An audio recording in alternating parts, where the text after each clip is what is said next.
आदाब नाजरीन, मिली डाइजेस्ट में आपका इस्तकबाल। मैं आपका सैयद मुइन। क्या आपने कभी सोचा है 13 साल बाद भी एक बेटी को इंसाफ ना मिले तो उसके घर वालों पर क्या गुजरती होगी।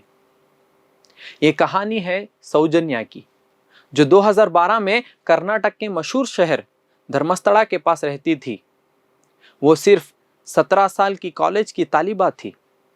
एक दिन 9 अक्टूबर 2012 को वो कॉलेज से वापस आ रही थी और फिर कभी घर वापस नहीं पहुंची।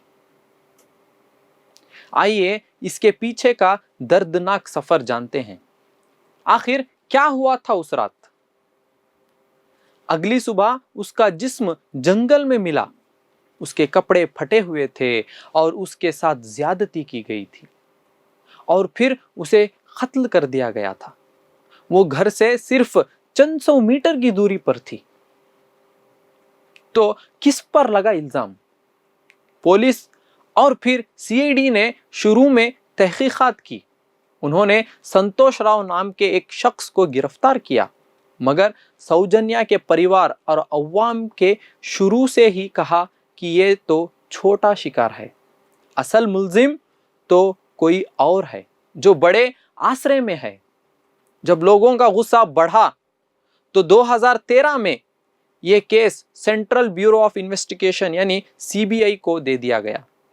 लोगों को उम्मीद थी कि अब सच सामने आएगा, लेकिन अफसोस 11 साल तक यह केस चलता रहा। आखिर में जून 2023 में सीबीआई के स्पेशल कोर्ट ने संतोष राव को बरी कर दिया। सबसे बड़ा सवाल, अगर वो नहीं तो फिर कौन? कोर्ट ने खुद माना कि शुरू की तहकीकात में बहुत गलती की गई थी और सबूत ठीक से जमा नहीं किए गए थे। संतोष राव को बरी हो गया, मगर सौजन्या का कातिल आज भी आजाद है। क्या इससे बड़ा जुल्म हो सकता है?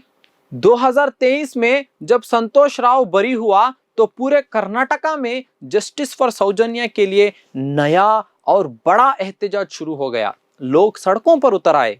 इसी दौरान धर्मस्थला के इलाके में मास बरियल यानी कई कत्ल किए गए लोगों को दफनाने के बड़े और खौफनाक इल्जाम लगे, जिसके बाद कर्नाटका हुकूमत ने एक स्पेशल इन्वेस्टिगेशन टीम यानी एसआईटी बनाई।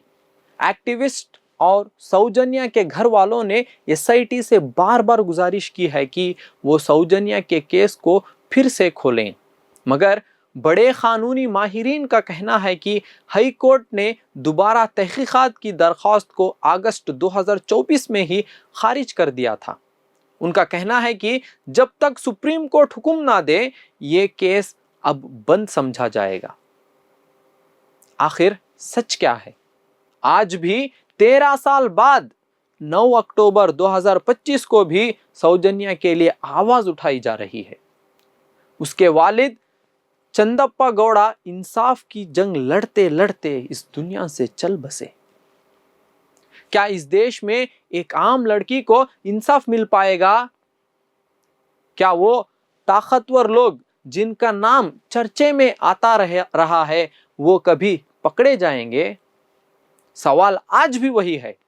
सौजन्या का केस सिर्फ एक कत्ल का मामला नहीं, ये इंसाफ के निजाम पर एक बहुत बड़ा सवालिया निशान है। जुड़े रहिए मिली डाइजेस्ट के साथ।